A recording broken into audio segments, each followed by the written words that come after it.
Assalomu alaykum hurmatli ko'ruvchilar. Uyg'ur axborot markazining haftalik xabarlar programmasiga xush keldinglar. Men Muhammad Izzat. Bugun seshanba. Tuvan dediktanlar xabarlarimizning tafsiloti bo'lsin.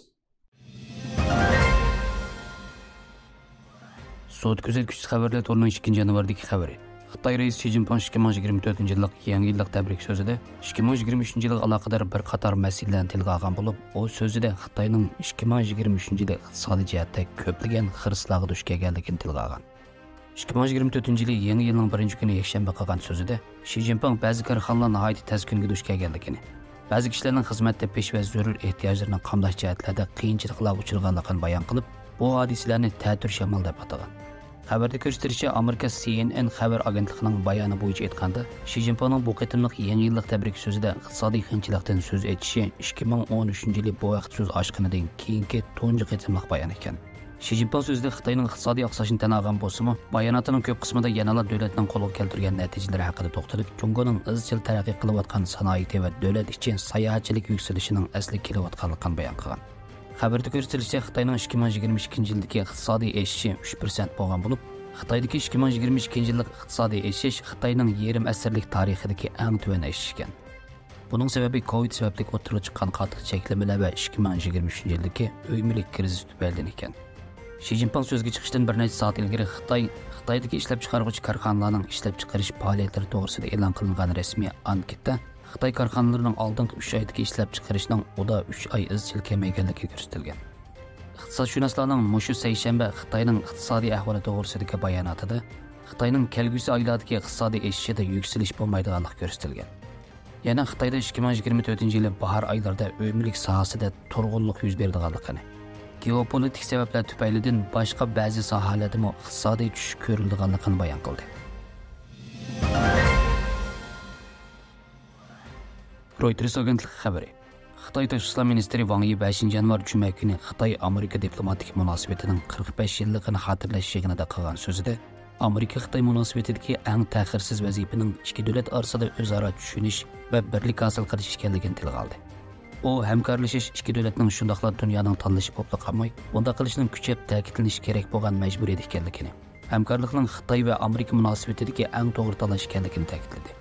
Xabarda ko'rsatilishicha, yaqin yillarda davlat bexatarligi, yer shariviy to'qinish, savdo cheklamasi qo'yish, klimat o'zgarishi va Tayvan masalasi jihatlarida Xitoy bilan Amerika o'rtasidagi munosabatda jiddiyliklar ko'rilgan bo'lib, o'tgan yil ikki davlat bir-birini o'zining havo bo'shlig'ida yuqori bo'shliqda uchadigan jasuslik ballonlari uchirdi deb o'zaro ayblashgandan keyin ikki davlatning diplomatik munosabati texmo yiriklashib ketgan. Mushebda Amerika va Xitoy bir vaqtda Janubiy Xitoy dengizida o'zaro xiris qilish tipidagi dengiz manevr o'tkazgan bo'lib, bu manevr rayondagi talash tortish ichidagi territoriyalar kuchaygan paytga to'g'ri kelgan. Wang Yi yig'inda qilgan so'zida Xitoyning Amerikadan o'ziga bo'lgan pozitsiyasini yumshatishni kutadiganligini ifodalagan. U yana Amerikadan Xitoyga nisbatan tengdoshlik va keng qo'rsoqlik pozitsiyasida bo'lishni kutadiganligini, Xitoy davlatining o'ziga egidorchilik qilish huquqini va zamin butunlik huquqini qo'g'dash qatorliq tirishchanligiga ehtirom bildirib, shundaqla Xitoy xalqining tanlashiga va Xitoyning taraqqiyot yo'liga hurmat ko'rsatishni orzulaydiganligini izoh qilgan. Wang Yi so'zida yana biz o'zaro hurmat ko'rsatish asosida muqim, sog'lom va tadrijiy taraqqiy qiladigan Xitoy-Amerika munosabati o'rnatishni xohlaymiz deganlarni ifodalab, Xitoyning dunyo tinchligi va taraqqiyotida texnik yuksak mas'uliyatlarni ustiga olishni orzulaydiganligini tilga olgan. Shundaqla Xitoyning hech kimning o'rniga qo'yish, hech qaysi davlatni o'zining eng ativorliq sablish qilib olish xohishida emasligini, dunyoviy yetakchi kuch bo'lish orzusining mavjud emasligini ta'kidlab o'tgan. CNN agentligining 6-iyun xabari. Xitoyning oldingi yillardagi Covid-19 virusini qattiq qo'lliq bilan tizginlash, buning bahonasida Xitoy xalqini rejimsizlash kontrol qilish o'rinishlari sababli davlat ichida ishsizlik, iqtisodiy chekinish qatorliq salbiy hodisalar ko'rilgan. Buning natijasida Xitoy xalqi orasida bo'libmi yoshlar orasida hukumatga qarshi noroziliklar paydo bo'lib, oldingi yil Xitoy miqyosida hukumatning nabob siyosatlariga qarshi har xil ko'lamdagi namoyishlar yuz bergan. Xitoy o'z xalqidan kelgan bu xil kuchli qarshi inkoslarga xalqdagi vatanparvarlikning sustligi deb diagnoz qo'ygan.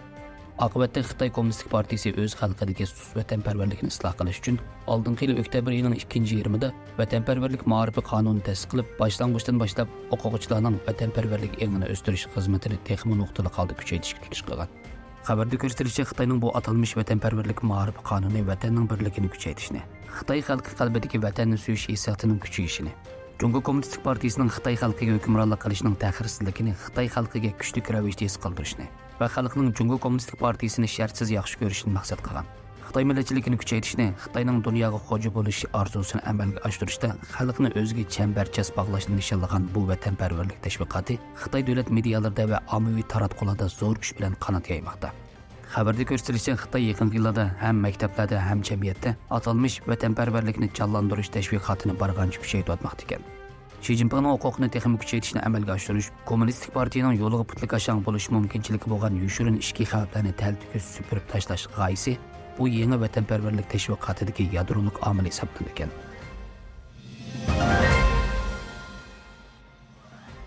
Xitoy Amerikaning 5 qurol yarog' ishlab chiqarish shirkatiga Tayvanga qurol sotganlik tufaylidan jazo qo'yganligini jakarladi. Oldin qaydan ishki davlat ishlar mahkamasi Tayvanning birlashma jang qilish qo'mondonlik va kontrol sistemasini kuchlantirish uchun davlat moliyasidan $300 million qurol yarog' setish qarorini ma'qullagan bo'lib, Amerikaning bu qaroriga javoban Xitoy Tayvanga mazkur qurol yaroqlarni setib berishga chetishlik Amerika shirkatlariga qarata kutilmagan tadbir qo'llanganligini jakarlagan edi. Oldimizdagi dushanba kuni Xitoy Tashqi ishlar ministrligi Amerikaning munosabatlik 5 shirkatiga jazo yurgizganligini e'lon qildi.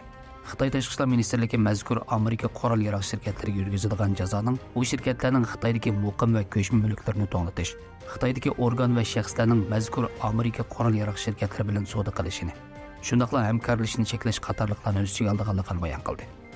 Xitoy Tashqi ishlar ministrligi yana Amerikaning Xitoyga qarashli Tayvan rayoniga qurol yaroqlarni setib berishi Xitoyning egilik huquqi va davlat bexatarlik manfaatiga og'ir ziyon olib keladi deganlarni ta'kidladi. Xabarlarimizni ko'rganingizga rahmat. Ko'rishguncha omon bo'linglar. Xayr xo'sh. Allohga emanet.